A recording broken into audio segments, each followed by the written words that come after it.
Kwa mnasema mnataka kumjua mmiliki halali wa gari, nadhani mnaziona gari hizi hapa. Maybach hiyo hapo milioni 700, milioni 1 na milioni 500. Hii hapa sport car, hii luxury car. Hiyo hapo ndio inashuka kwa owner mwenyewe, tajiri, mtoto mdogo mwenye pesa nyingi, kiongozi wa chama na serikali. Ukiniona mimi jua unaona hela. Najua maadui zangu watoto wa mjini. Unajua mimi mtoto wa shamba. Mimi nimetoka Mbeya Kiela huko kijijini.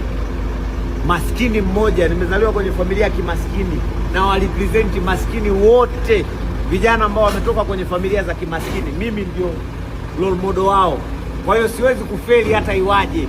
Yaani watoto wa mjini katika siku nimewatia lakati. Basi hizi siku 3 nawatia lakati sana. Tunawapigia simu mpaka madem zenu, "Oh, chifu ameishiwa." Oya, mimi siishiwi leo wala kesho. Mimi mtoto wa kijijini, nimetoka kijijini alafu niko mjini na tamba na hamna kitu chochote mtoto wa mjini ataniambia. Yaani wewe mtoto wa mjini mimi kwangu fala kama mafala wengine, na una cha kuniambia chochote.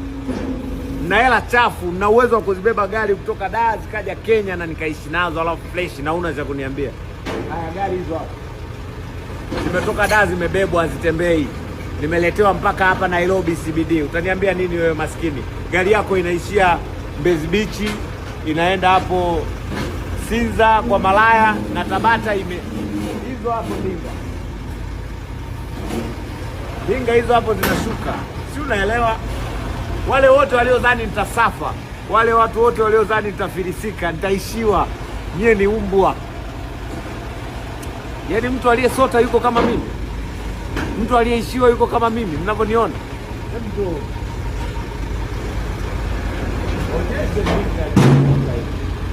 onyeshe ndinga.